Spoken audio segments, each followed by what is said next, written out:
everybody. My name is Mike. This is Ricky's Ameriuke today. I wanted to start you guys off, and you just started jiu-jitsu now, and I want to give you guys some tools that you need to use to keep yourself safe when you're training, and just for self-defense in general, and you can use to defend yourself when you're rolling, and you can make rolling and training just fun in general. So we're going to start with the idea of framing. Framing. So what's a frame?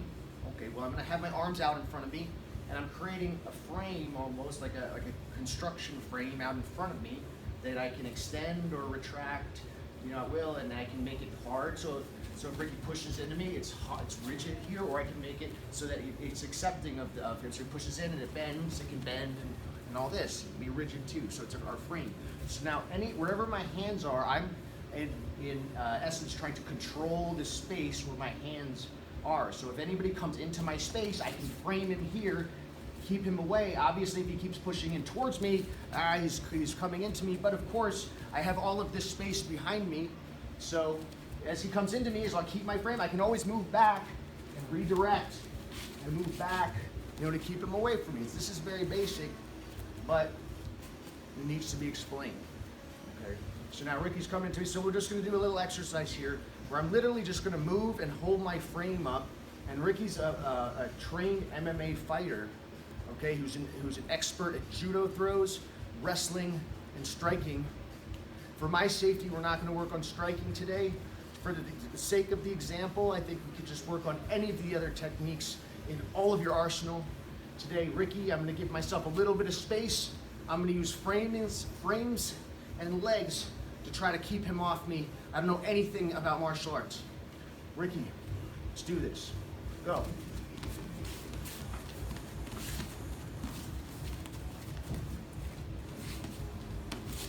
Somebody call the cops. This guy's he's trying to take me down. Ricky, try harder to take me down.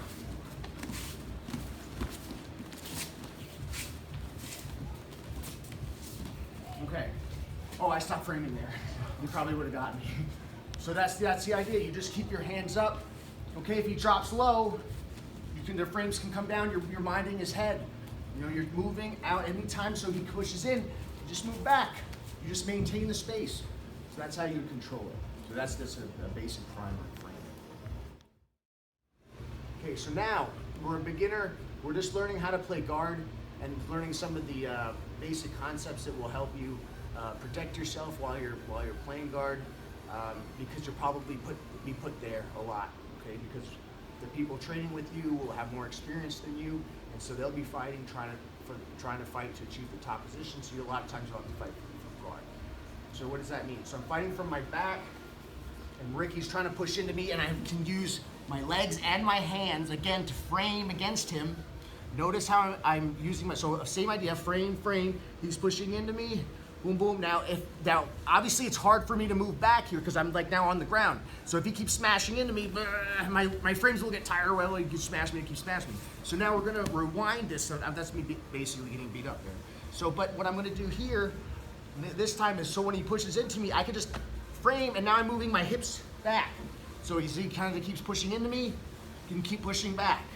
Keep pushing into me. See how it's like if I stay on my side, I can always push and move my hips back into the empty space. So when I'm playing guard, just as a general rule, if I'm on my side, I'm going to have much better mobility than if I'm flat on my back like this.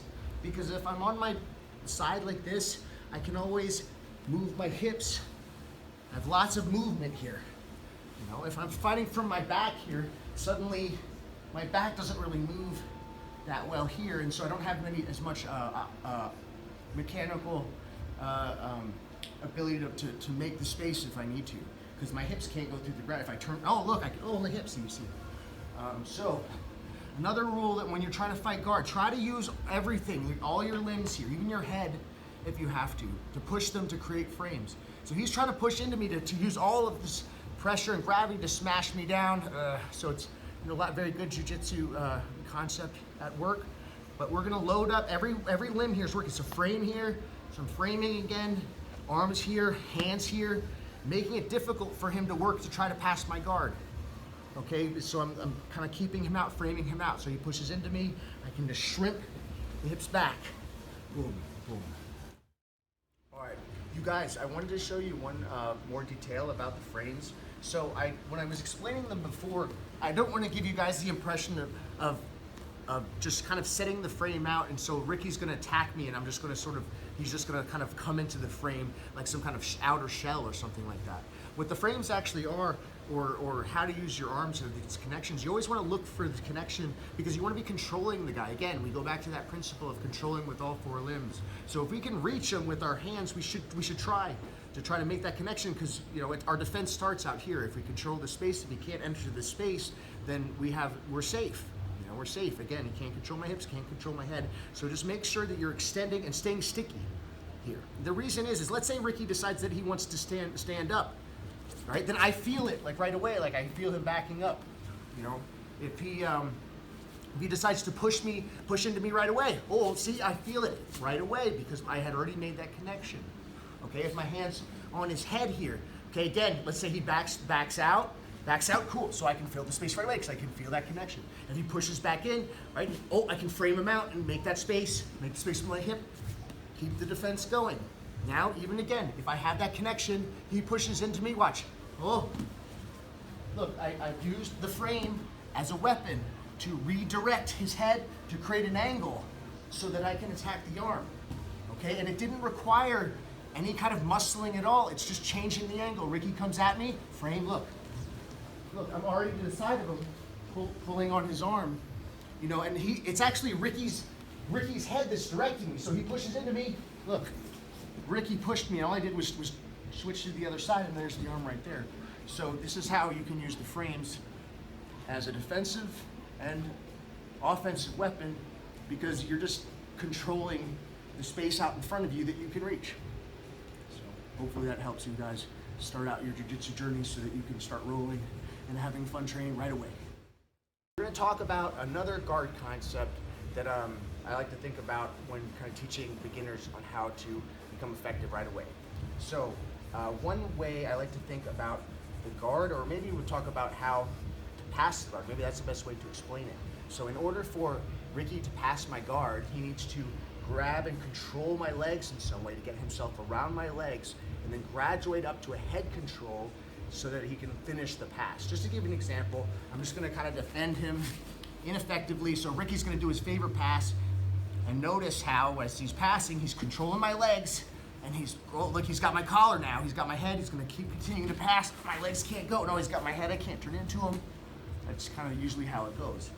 So if I'm playing guard defensively, if I'm trying to reverse engineer his pass, I could simply deny him control of my feet or my head at any time. So if you are doing jiu-jitsu and you can't think of anything else, you can think, I'm gonna stop this guy from controlling my legs. I'm gonna stop this guy from controlling my head. If you just do these two things, then suddenly you can play guard. So now, if I'm combining some of these concepts now, I'm turning to my side, I'm putting all of my frames, I've got my foot on the hip, okay, foot on the hip, hand on the shoulder, hand on the wrist, right, frames, okay, if I move using my hips, using the space, and I'm preventing him from controlling my legs, and I'm preventing him from controlling my head using frames, then that could be a strategy alone, okay? So, prevention of the hips, control of the hips, prevention of the control of the head, use all the limbs, stay on your side, make space with your hips. Let's demonstrate. So I'm just keeping those concepts in mind. Ricky's gonna pass my guard, and I'm gonna defend my guard by making it so he can't control my legs, by breaking his grips. So Ricky is gonna keep passing here, okay? Oh, I'm turning aside, he's got my head, he's got my legs now. Okay, so keep passing now. I'm not gonna let him control my head now. I can make the space and come back. So that's kind of the idea. And if you kind of work with these tools from the very beginning and then include some drills and technique to go along with them, if they're armed with those concepts from the beginning, they'll understand those techniques a lot better. They'll stick to their brain a lot better. And then they'll be able to use them a lot better. And they'll learn faster. You guys, we also want to include a sort of framing and distance control concepts for self-defense and for just starting out for training, just to show you how they're useful from each of these positions here. So if I'm in this position and I want to be able to get back up to get up standing back up again, so I can control this space. So I don't want Ricky into this space. So just like if we were standing, bing bing, if I can walk like a crab with this movement here. So as Ricky's pushing into me, I would again control the distance here. I got touching here, so he's trying to grab me and stuff here, but I can control the distance as I'm moving back, and then I'm just gonna bring this back leg back here so I can stand up, and look, I'm back standing again, moving back with my frames up, so I can be pretty safe here. All right, so even if you're down on the ground, you can still use your frames to keep him off you as you move back, but then you can just pull that back leg out to do a quick stand up, while also having an upright posture so that you can address the threat in front of you. Which, if you don't know, you might be getting up like this, and it's over already because you they jumped on your back or they hit you in the head or something like that. But if I'm facing him here with my hand up, so the movement is foot here, put the pressure here and the pressure on the hand, hip goes up, hip comes back, hip goes up, hip comes back. Very simple. Keep the frame out, controlling the space. When I'm ready to stand up, this leg just comes back. You can bring it to the knee also, and then back up. If you've got some hip flexibility, or you practiced it a little bit, you can do a little jump, you control the space. So hopefully this is useful for, again, controlling the space at different levels so you can have better defense.